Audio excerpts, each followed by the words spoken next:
Hey guys, it's Emma and Maggie, and welcome back to another episode of Love Ya Bye. Today we are joined by a very special guest. As you guys may know, if you follow us on YouTube and Instagram, we always post our workout videos with our trainer Mike, and Mike is here as a guest on today's episode. We're so excited, and we're going to be talking about a lot of different things, how Mike got into training, how he started his career, his tips for fitness, health and wellness, and answer some of your questions at the end as always. But first, we're going to start off with our peak and pit of the week. This is our weekly tradition where we share the highest and lowest moments that happened to us this week. Okay, Mike, you can start with your peak and your pit since you're the guest. Of course. I appreciate y'all having me on here today. I'm really excited to talk about health and fitness, right, since it's such a complicated topic. But my peak this week was Annalise, my fiance, and I, we've been really busy, and we blocked off time to cook together. We made a really delicious meal together this week, so I'm really happy about that. And then my pit was earlier in the week. I woke up with a lot of work anxiety. I was really overloaded with things, but I got out of that pit by just, taking a few breaths. I meditate very often. It's cool to look back and be like, all right, that was my low, but I was able to get out of that. And yeah.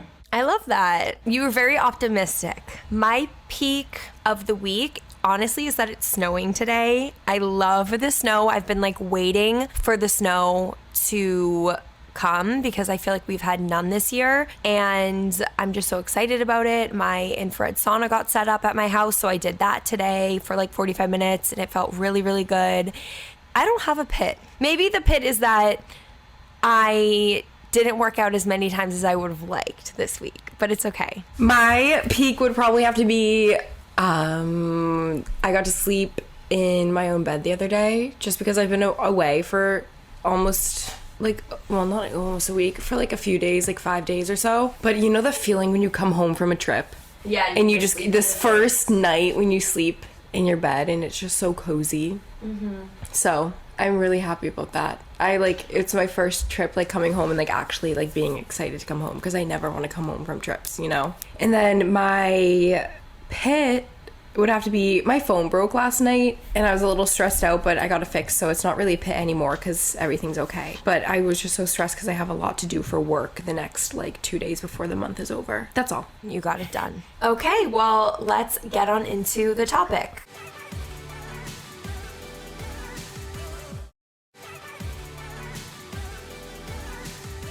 Okay, Mike, I'm so excited. So do you want to give the listeners a little background about yourself? I feel like before you get into the story, your background, I think that it is important and funny to say that we went to college together.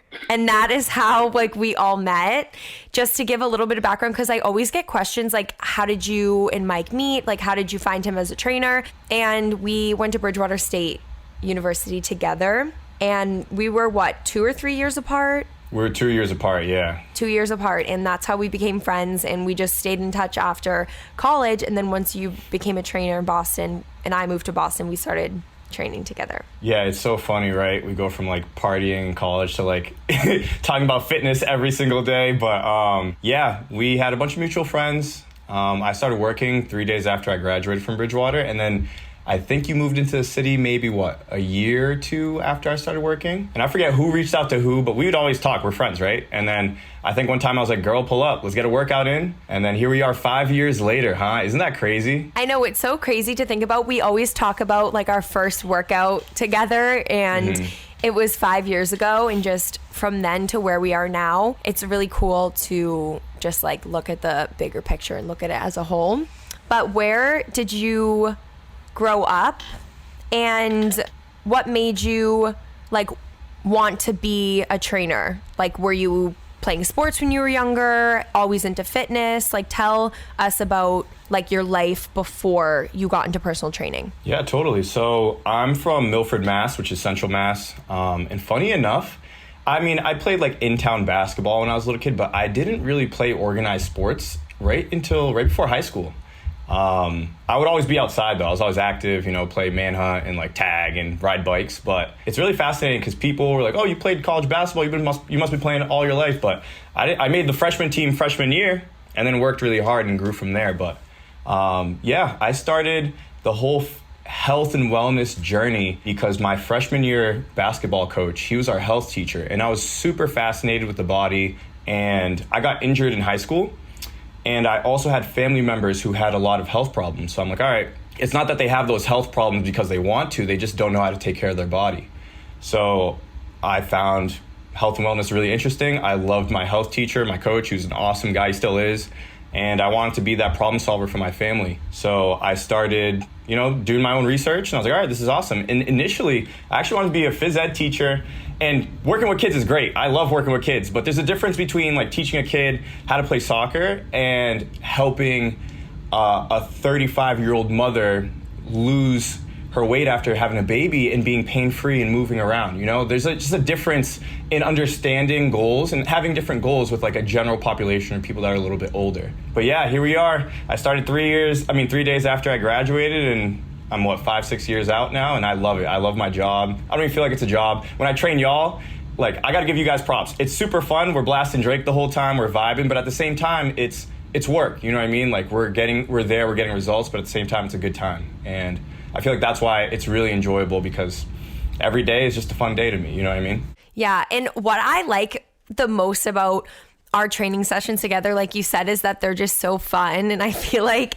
although we are getting in a really good workout and we're always progressing and getting shit done, we do have so much fun. And you always make the workouts not intimidating at all. Cause I feel like sometimes it can be intimidating to work out with a personal trainer, and you think that they're just going to be yelling at you the whole time and stuff. But our workouts are so fun, and I really enjoyed them. Yeah, I feel like a lot of trainers need to find the happy medium and meet the person in the middle, right? Some people enjoy that boot camp style.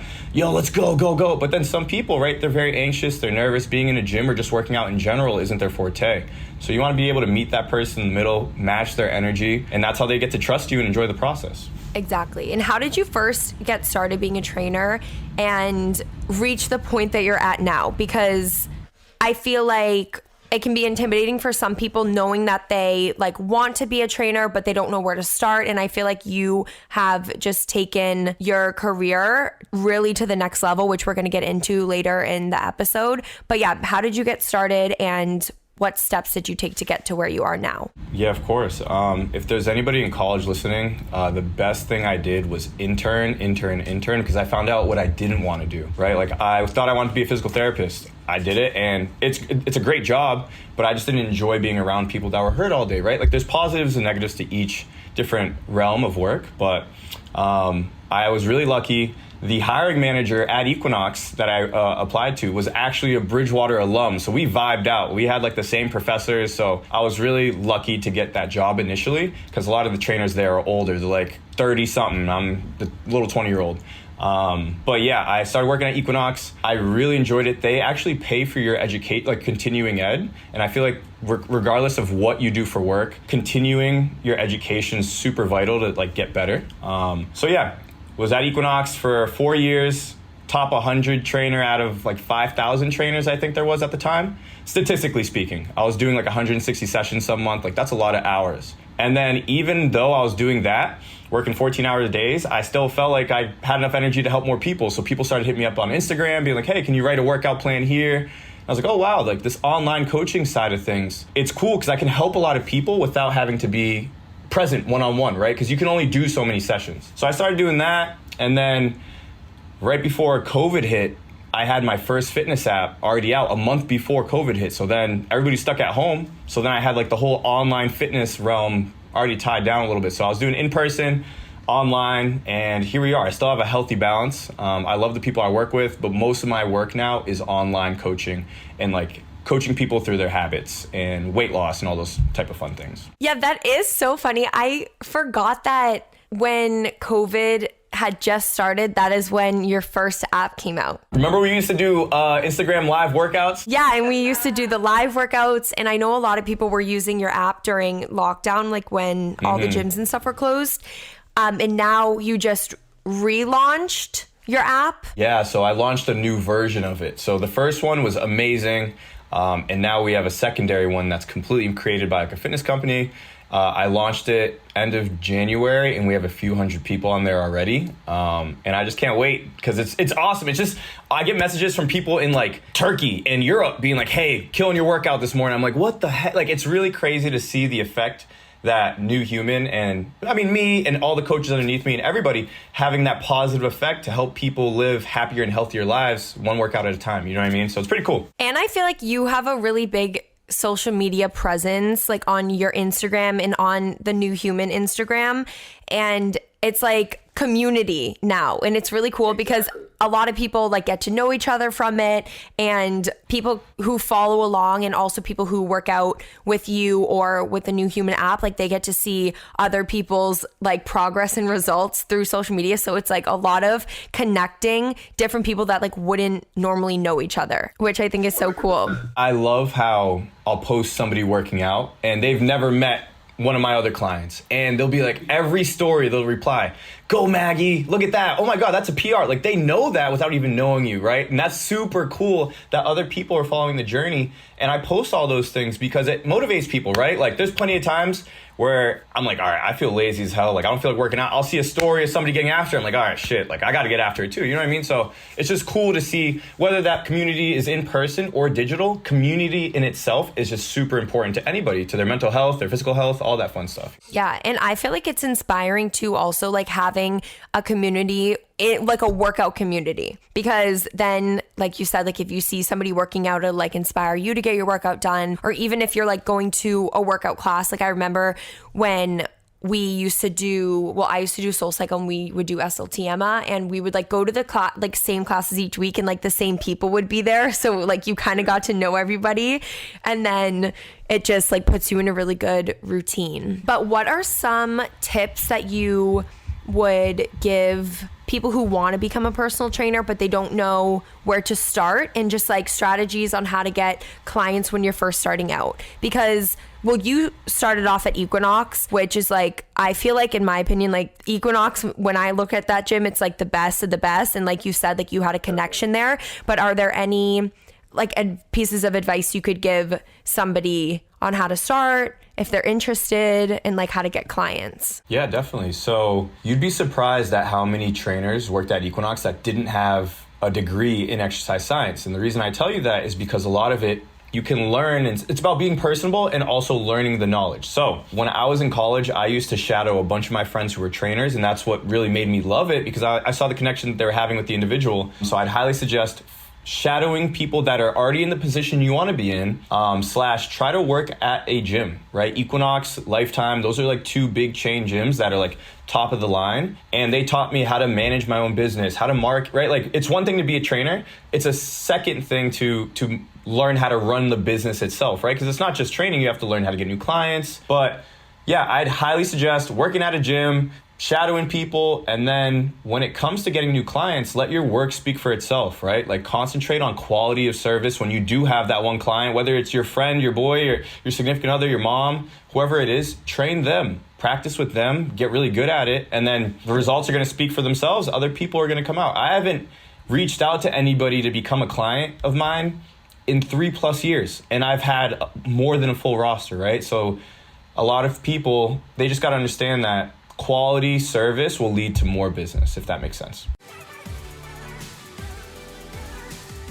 Hi guys, just taking a quick break from the show to hear from our sponsors at ZocDoc. So it's obvious that we're still in the throes of winter and people seem to be getting sick left and right. Instead of Googling your symptoms at first sign of sickness or texting your friends, try ZocDoc. With thousands of medical professionals at your fingertips, ready to listen and give you actual medical advice, ZocDoc is there for you when you need it most. Trust me, don't waste your time Googling all your symptoms. It's not worth it, and it's low-key scary. Instead, ZocDoc helps you find expert doctors and medical professionals that specialize in the care you need and the experience you want, and they listen to you every step of the way. ZocDoc is the only free app that lets you find and book doctors who are patient reviewed, take your insurance, are available when you need them, and treat almost every condition under the sun. Choose from thousands of patient reviewed doctor profiles, upload your insurance, and then get the care you need. It's that easy. Go to ZocDoc.com/loveyourbuy and download the ZocDoc app for free. Then find and book a top-rated doctor today. Many are available within 24 hours. That's ZocDoc.com/loveyourbuy.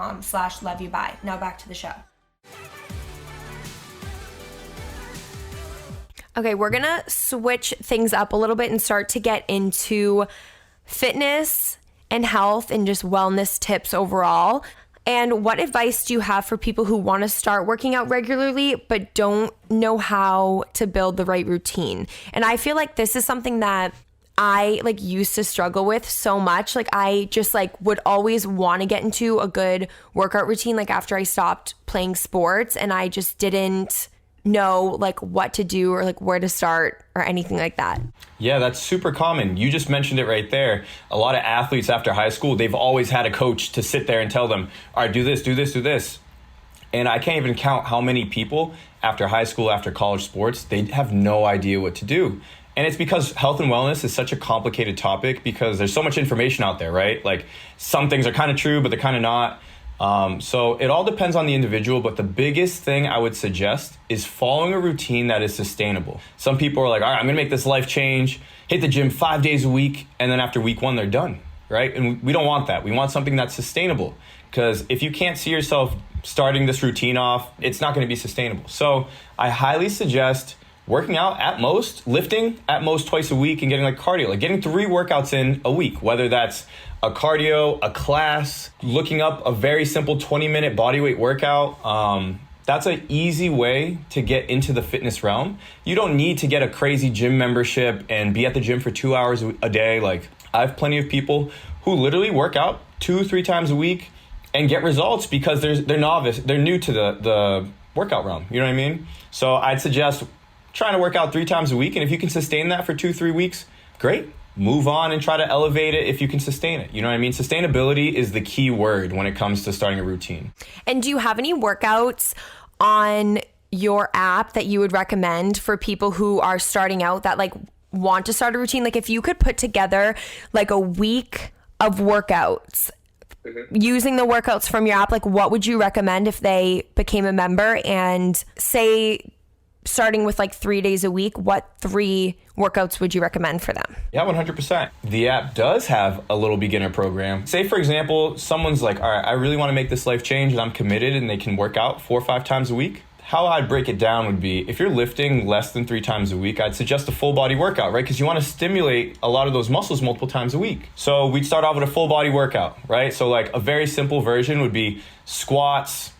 We can hit some push-ups. We can do some core work, right? A very simple way to break down your workout is lower body, upper body, core, and then circuit through that. And then do the same thing on the lower half. And then your body's probably gonna be sore, so I'd suggest doing cardio or doing a class on Tuesday, and then doing the same full body, or doing a different full body workout on Wednesday. Maybe Thursday can be an off day or like a stretching day, and then Friday can be another full body workout. That's one of the best ways to start off with your fitness journey, because a lot of people will go too crazy, they'll be super sore, and they can't work out the next day, right? So I'd highly suggest starting simple, doing like 20-30 minutes, and then when you feel good, right? Like Maggie, you go to the gym on the weekend sometimes, your workouts 20-30 minutes. Most of the time, once you're at the gym, you sustain and you go for longer, and then you're like, wow, I feel good, I'm gonna keep my workouts going, you know what I mean? But setting that threshold and having the mentality of, all right, I'm just gonna hit the gym for 20-30 minutes, and if I feel good, I'll stay, is much better than, oh man, like I gotta go to the gym for 70 minutes, like that's a big part of my day. So it's all about mindset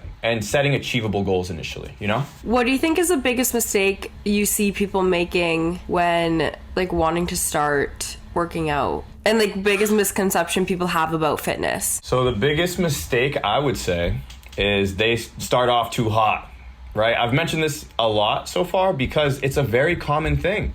People are like, wow, I'm feeling good. I'm gonna hit 6-7 days. And it's like, I don't even hit 6-7 days and I've been lifting for years. You know what I mean? So just making sure you're not going too crazy. You're not doing anything that isn't sustainable, right? If you can find a workout program that is simple and you can repeat it for a week, 2 weeks, 3 weeks, and you're like, okay, then you progress. You always want to start at a place where you can progress. Not, oh man, this is way too hard, and then regress and feel super discouraged.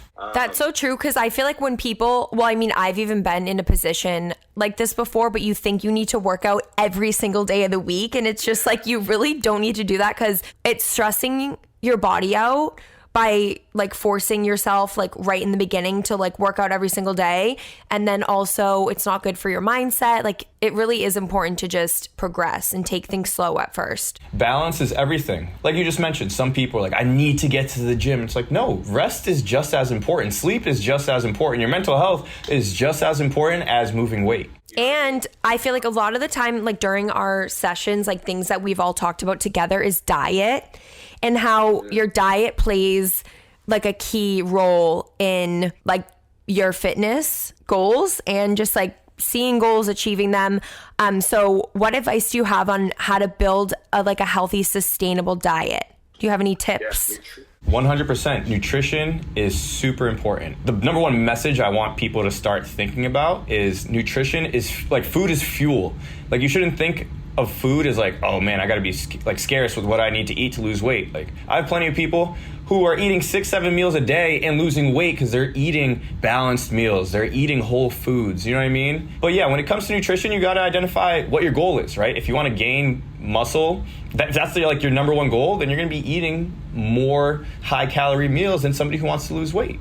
But when it comes to losing weight, it doesn't mean like be super scarce with your food, right? Like you still wanna have whole balanced meals. And the biggest tip I tell people if they wanna lose weight is when they're having their lunch, their dinner, you wanna have a fine balance on your plate. A very simple way to eat less calories is half the plate, make it vegetables. A quarter of the plate, make it some protein. Quarter of the plate, make it a carb, right? People think they have to cut out carbs to lose weight. And sure, Americans eat a lot of carbs, and that's why the whole stigma of like, oh, I gotta cut carbs out. But carbs are not the enemy, it's energy. You should eat carbs. But to a certain extent, portion control is everything. So learning proper portion controls and having balanced meals for like lunch, breakfast, dinner, whatever it is key for everyone. We talked about it in our session on Tuesday, but what was the thing that you told me about like eating more protein is going to make you like leaner, and then if you have more carbs is where you're like if you want to like grow your butt, because a lot of girls I know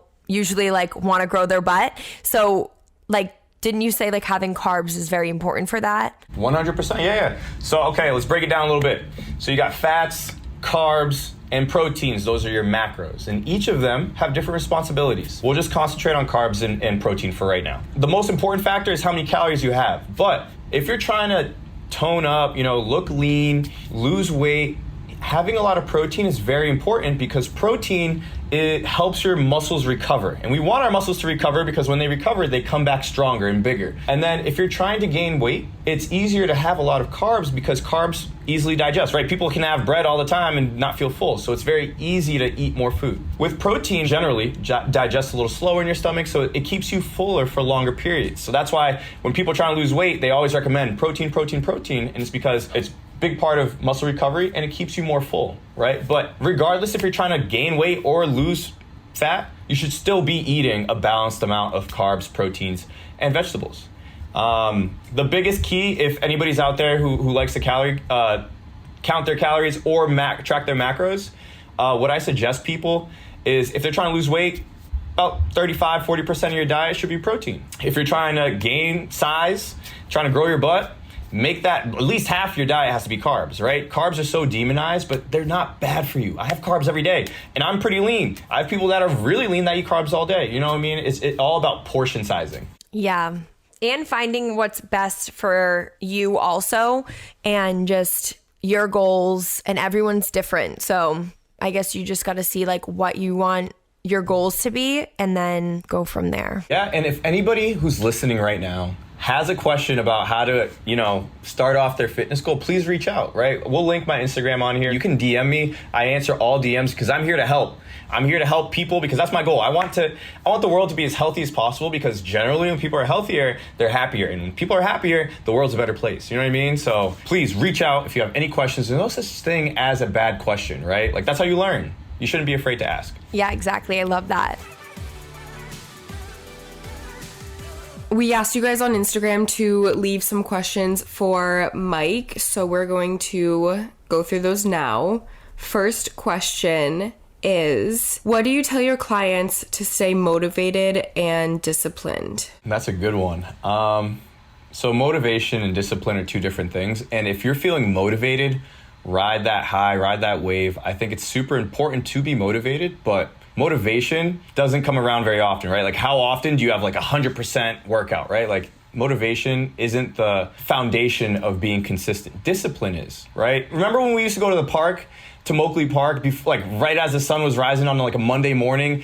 Y'all weren't motivated to do that. You guys were disciplined. Y'all were like, yo, we got to get this work. We're going to get that work, you know? I swear the workouts that I feel the best after are the ones where I'm like, I literally did not want to go today, but I'm so glad that I did. Yeah, you overcame that motivation deficit. You just weren't feeling motivated at that moment. But guess what? You were disciplined. And to create discipline, you need goals, right? Like Maggie, literally on Tuesday, we were communicating for 45 minutes during our session, talking about new goals to set, about how you want to get those 5 pull-ups. You want to be able to squat this, do that, right? Like having goals to work towards instead of being like blind when it comes to fitness journey or anything in life. Creating those goals will then allow you to be disciplined. So discipline is the number one factor, not motivation. Next question, someone sent in saying, why do I feel like I'm eating healthy and working out, but I don't see results? I think the best analogy I could use is if you're familiar with bodybuilding, a lot of those guys will have like the same 5 meals every day for like months on end. I don't suggest that whatsoever, but just for the simplicity of the analogy, let me explain. So those guys will have like chicken, rice, and broccoli for like multiple meals. But they'll eat chicken, rice, and broccoli to gain weight, and they'll eat that meal as well to lose weight. So what I'm trying to say is portion control is everything. You can eat healthy, quote unquote, but eating healthy does not mean you're eating the proper portions for your body, right? Like I know plenty of people who have chocolate every day and they're still pretty lean. And then I know people that have quote unquote healthy meals every single day and they're at a plateau. There's no such thing as healthy and unhealthy foods though. I want to get that like out of the way. Like I have chocolate. I had chocolate right before this. I love chocolate chips. They're great. There's no such thing as bad chocolate chips. It's just understanding how much of it you should have in comparison to your goal. I want to stay lean, so I'm not going to sit there and have 3 bags of chocolate. I had a handful. Great. It was a portion. Awesome. I loved it. But I think the biggest thing is addressing your portions and going from there. Yeah. And also I feel like if you're in the mood for something, because we've been saying chocolate this whole time, like chocolate, and you're telling yourself like, I can't have that because it's unhealthy and it's going to ruin my fitness goals. First of all, I feel like it's not going to ruin your goals at all. And then it's just going to make you want it more and more and more. So like when you do, I don't want to say cave, when you do finally eat it, like you're going to have way more than if you had just satisfied that one craving right then and there. Think about it like this. If you have one salad, it does not make you the fittest person in the world. If you have one double cheeseburger, it does not mean you just gain 10 pounds of fat, right? It's not that direct.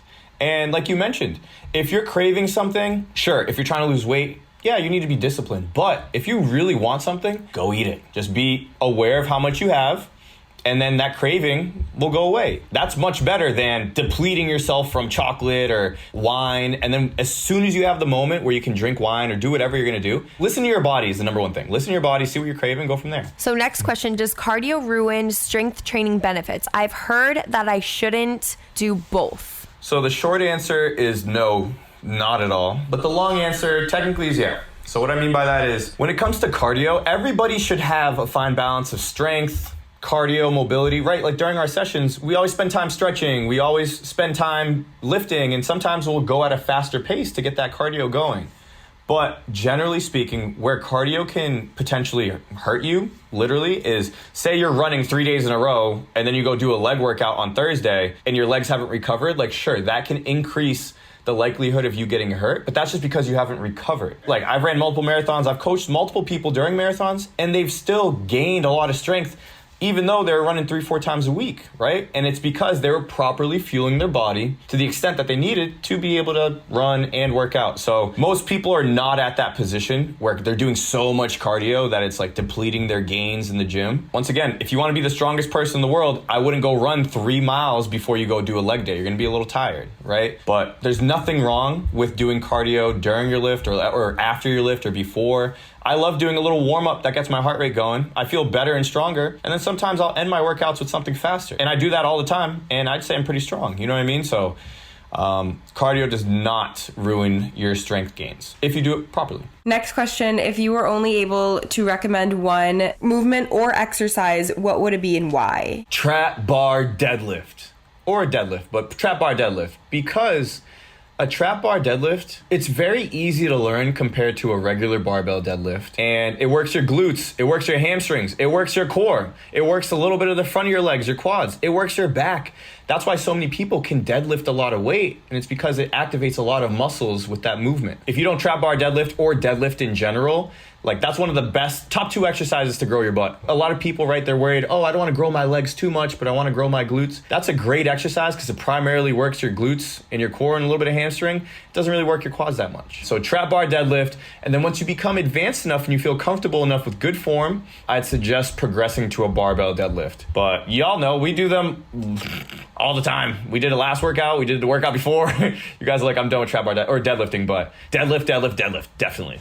I love them. I do too. And it really does. I swear, I literally feel it in my core when we deadlift. Like it's such a good exercise for your abs. Yeah, so there's something called compound exercises, and we've talked about this, but compound exercises basically are exercises that you work multiple muscle groups at once. And technically, if you have that, you know, I've been seeing it on TikTok a lot of that mind to muscle control, right? What mind to muscle control is understanding how to properly use your muscles throughout a movement. So if you're just going like flopping up and down, you're not really using your muscles. But Maggie and Emma, like the other day, one of you, I forget who, said like, let's slow down during the deadlifts when y'all were both doing deadlifts, and you both felt it a lot more. You felt it in your glutes, you felt it in your core. Not saying slower is better, but when it comes to form and developing that mind to muscle connection, you do want to concentrate on the movement and the form. And when you do that, you're like, oh shit, like I feel this in my abs big time. Something so important that we always talk about in our sessions is being more conscious of making sure that your core and your abs are always like engaged with every exercise you do. Because the core is the fundamental place or like the baseline where all movements come from, right? If your core isn't activated and you're doing an upper body exercise,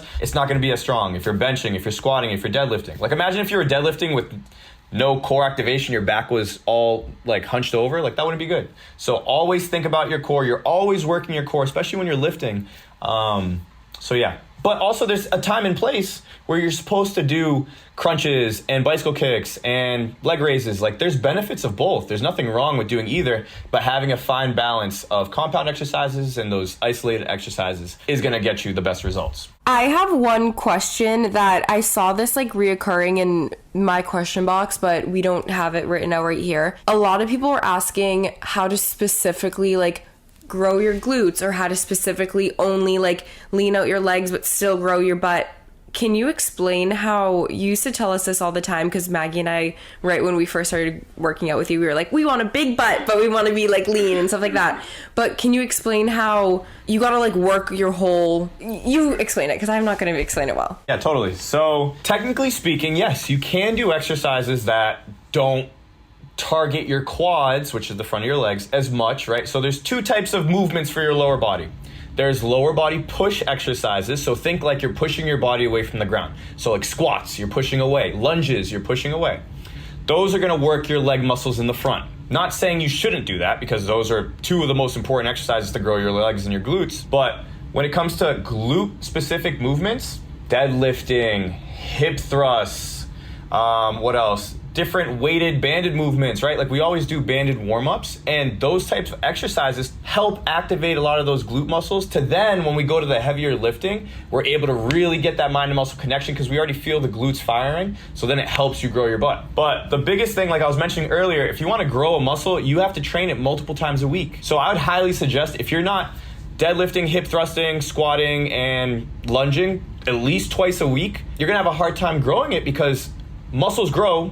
Because when you work out, you technically tear them a little bit and then your body recovers them and they come back bigger. And also you have to eat a lot of food, right? People are afraid to quote unquote bulk, but bulk does not mean get fatter, right? If you're eating in a proper range of calories, it's gonna be like a Goldilocks zone where you're working out, you have enough energy, you don't feel tired because you're starving yourself, and your butt's growing, you know what I mean? So I'd highly suggest deadlifts and hip thrusts would be 2 of the biggest exercises you should be doing at least 2 to 3 times a week. And it doesn't have to be with a barbell, right? We do dumbbell hip thrusts all the time, dumbbell deadlifts, kettlebell deadlifts. Those are all easier regressions than the barbell that help grow your butt. So yeah, frequency and proper stimulus are the 2 biggest factors to growing your butt without having to grow your legs a little too much. And what is the best type of workout if you're looking to get really toned and turn your fat into muscle? Let's bring that question back a little bit, just so people don't get confused.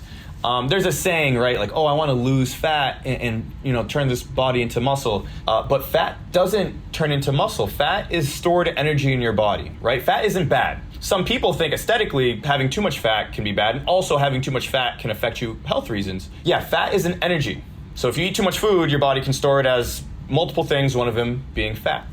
But when it comes to best types of workouts, it all depends on you, right? I think a fundamental, or like something that should be at the bottom of the pyramid, is definitely strength training in some capacity, right? A lot of people are afraid to hire a coach or work out by themselves, and most group classes are primarily cardio.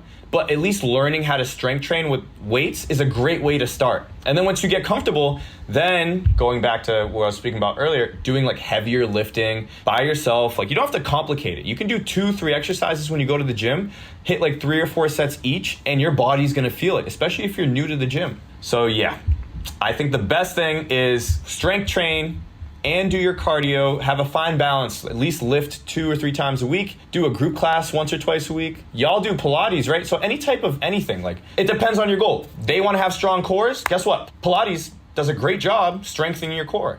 But if you wanna lose fat, Pilates may be great, but if you have fat covering that muscle underneath, you probably wanna concentrate on your nutrition, right? Because crunches and bicycle kicks, they're not efficient at burning fat that's covering your stomach. You can't choose where the fat is burnt off. But if you lose that fat and you're developing those muscles underneath, then wow, you get that whole toned look.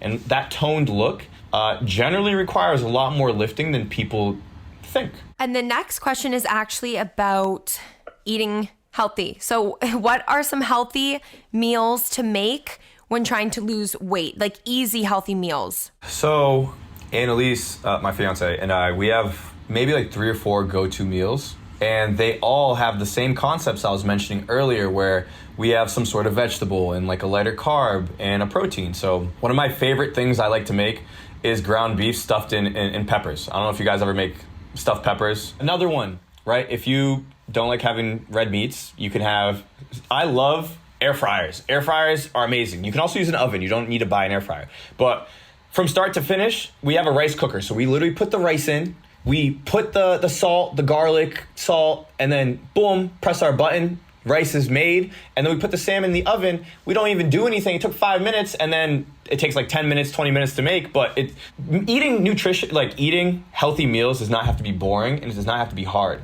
And I'm gonna plug this in right now. My app has over 200 meal recipes that take less than 10 minutes to make, and they're under 300 or 400 calories, right? Like, you don't have to starve yourself to be healthy. Have nutritious meals that have vegetables, fruits, carbs, proteins, you know what I mean? Do you have a healthy recipe? My favorite easy healthy recipe, I think, I love getting the rice from Trader Joe's, like the white rice that you microwave. It takes 3 minutes, like if you're not in the mood to make rice. And then I like cutting up peppers and onions and sauteing them with like some olive oil, and then doing chicken or like protein of choice. You could do like ground beef, you could do chicken, you could do steak, and doing like Mexican seasoning on it, and then putting lettuce, avocado, and pico de gallo, and making like an at-home chipotle. And talking about tacos, I have tacos all the time, and a nice little tip. So I don't know if anybody likes Greek yogurt. If you've never heard of this tip, you're probably gonna be like,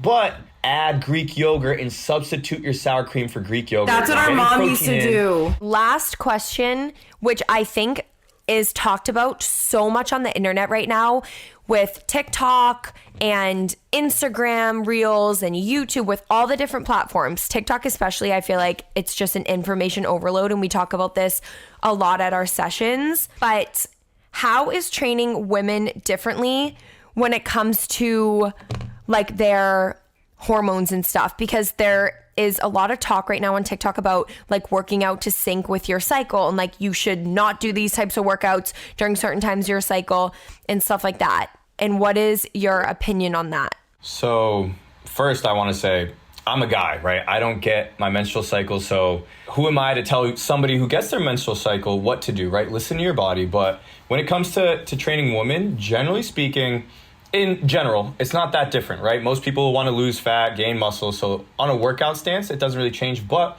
when women do get their menstrual cycle, it completely depends on the individual and it completely depends on their goals, right? This girl that I'm thinking in my head right now, 1 month she was on her menstrual cycle, she deadlifted like 300 pounds, no biggie. And then the next month she got her period again and she was like, listen, I'm bloated. Even during my stretches, I can't really work out that much. So guess what? We adapt. We change the workout to see how she's feeling that day. Like, I've been seeing a lot of things on TikTok where it's like, all right, on day 1, do this, day 2. But guess what?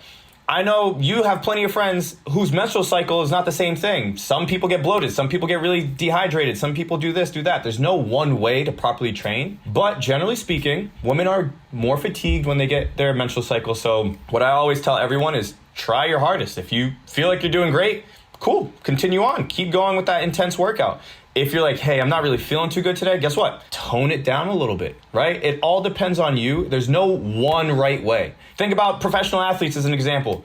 They don't take a week off because they have their menstrual cycle. They still are able to compete, and some can compete better or worse during their menstrual cycle. It all depends on the individual. There's no right or wrong. Number one thing is just listen to your body. You can still strength train during your menstrual cycle. You can still do cardio. You can still jump and run, but obviously listen to your body. I love that.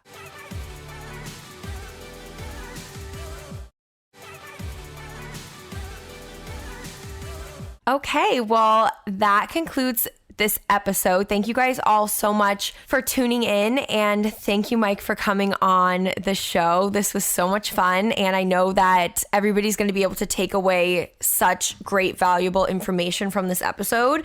And if you want to plug your socials, let everybody know like where they can find you and all of that. Yeah, so Instagram's the number one, or my website, joinnewhuman.com. But on Instagram, my personal Instagram is MOARES3, Morris 3. And then the New Human Instagram is new_human. And then it's the same things on TikTok. I think it's Mike.Soares and then it's new.human. But before we get off this, I do want to say one thing.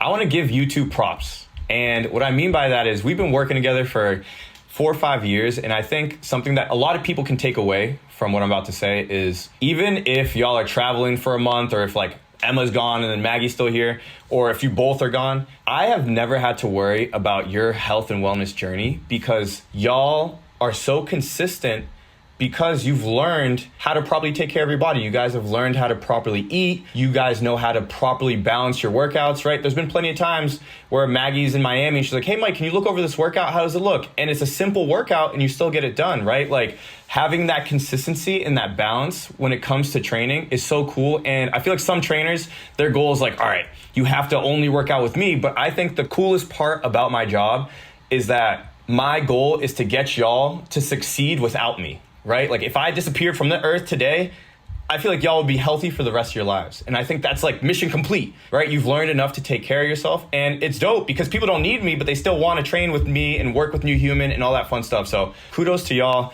I think the biggest thing is being consistent and being balanced and listening to your body. And y'all are amazing at that. So love you guys. I'm really appreciative of all the things you guys have learned. Oh my gosh, you are so sweet. I know we've loved working out with you too. And it's just been such a great journey and we've learned so much. And I'm excited for some of the listeners out there to join New Human, start getting in the workout routine for the new year in time for summer. And I know that they're going to love it. Yeah, I think the best thing is join the app. The app's amazing. It's perfect for anybody that's trying to start off their fitness journey, or if they're trying to elevate their fitness journey, especially for people that used to be athletes and you need some guidance. There's multiple coaches. I'm on the coach. I talk to everybody who's on the app. So feel free to join the app. You can access that at joinnewhuman.com. And you guys can obviously follow me and Emma on social media, my Instagram, Maggie McDonald, YouTube, TikTok, all of that. And mine is Emma McDonald on YouTube, TikTok, and everything. Instagram, all of it. Don't forget to subscribe and listen to our podcast on Spotify, Apple Podcasts, or wherever you get your podcasts. And we will see you guys next week. Love you. Bye.